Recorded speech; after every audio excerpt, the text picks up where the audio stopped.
All right, so this is interesting because there were two different fights. These guys don't waste a lot of time. There's animosity. Poirier could have fought other fighters. Why did he choose Conor McGregor? What? Yeah. Did he come to you? No, well, there was a lot of criticism of him for taking this fight. He's the number one ranked guy in the world. Right. He could have fought for the title. He's done it all. He's been there. He's fought for it all. He's been around for a long time. You take the money fight. You absolutely, positively take the money fight. He's the number one ranked guy in the world. If he beats Conor on Saturday night, he fights for the title anyway. And so many more people know who he is after Saturday night. He did the right thing. Is Conor, I like Dustin to win this fight. I think he's more in his physical peak. Does Conor have a shot? If I was Conor McGregor, my thing is I don't want to go later rounds. I'm going to be aggressive the first moment I'm in the octagon. That would be, but you know this industry better than me. What do you foresee as the fight? What will it look like? What? I think that's the big story of this fight. There's no secret that Conor McGregor has made tons of money. And, this kid does things that only the 1% are doing in the world. Is he hungry enough this Saturday to try to, take another title run? And can he beat Dustin Poirier? That's sort of the narrative of this fight. Tell me the first moment with Conor, Dana, the very first moment that you knew, because you scout for a living. You're like a baseball scout. You're constantly looking for the next Conor. When was the moment or the press conference you were like, or the workout that you went, we got a star in our hands? Well, I was in Ireland one time, and everybody was coming up to me talking about Conor McGregor. So when I got back from Ireland, I talked to my matchmakers, and they're like, "Yeah, we know who he is," and we were interested in him and signing him. I met with him, had dinner with him. When I left that dinner, I called Lorenzo Fertitta and said, "Let me tell you what. I don't know if this kid can fight, but if he can even throw a punch, he's going to be a huge star." This kid had personality for days, and I liked him. Then he started fighting, and he looked good, man. You don't know if a guy can go all the way and win a world title. Very few people can actually do that, and Conor did it. What makes Dustin Poirier as good as he is? Is it a toughness? Is it a skill? Because, Dana, I watch a lot of your fighters. Some guys have different personalities. Conor's hyper aggressive. What makes Dustin great? Yeah, it's both, actually. This is the kid that has grinded and worked his way up to the top. Nothing was ever handed to him. He's earned everything that he's got.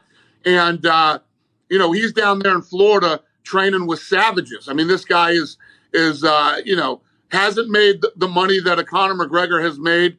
So this guy's still in there grinding and working hard. If Conor won, would you give him a shot at the title? Yeah, if Conor wins on Saturday, he'll get a shot at the title. If Dustin wins on Saturday, he'll get a shot at the title. Could Conor and Nate Diaz is probably top 2 or 3 fighters. There's something about Nate Diaz. I don't think we share anything in common the way we see the world, but I find him to be, he's such a unique, combative guy. And I think to myself, I think I told you this before, the Conor-Nate Diaz second fight, to me, was Frazier Ali. It was one of the great nights I've ever had with buddies watching a fight. Could Conor and Nate ever fight again? Yeah, people love the Diaz brothers, and, that Conor-Nate fight's always out there. We could do that anytime, and people are going to want to watch that fight. When you negotiate with Conor to do fights, is it different? Is it difficult? Because he is such a big star. Not really. You know what I mean? Listen, Conor has his moments, and Conor has his little things. But at the end of the day, Conor's a damn good businessman. And Conor and I have always done business. Yeah, you have. For you at this fight Saturday night at the T-Mobile Arena in Vegas, that's home for you. When you have a Conor fight, is it different to prepare for from a security standpoint? He is such a rock star. It's a lot like Michael Jordan, Dana. You know that. You remember when Michael Jordan would come to town and face the Celtics. It was different. It's like you two coming to town. When Conor fights, is it more stressful on you? What is it like to be a part of that? Yeah, we have to beef up in a lot of different areas on a lot of different things. I don't know if you saw the footage the other day, but he was in Newport Beach and he walked out of a restaurant. He had just had dinner. And the amount of people that were outside that found out he was in there having dinner, and they were literally chasing him down the street in his car, mobs of people like the Beatles type stuff. So yes, he's a massive superstar. And I actually just posted something on my Instagram yesterday, the impact that Conor McGregor has on this city when he comes here to fight. And it's not just us saying it.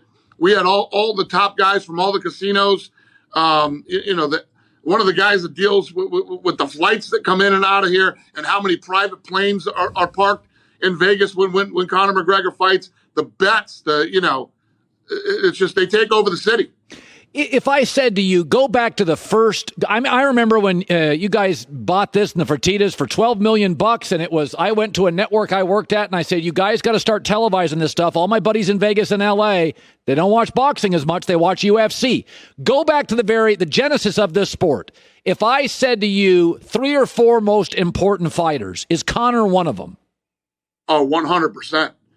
100%. One of the most important fighters in the history of the company. Chuck Liddell, Ronda Rousey, Conor McGregor, George St. Pierre.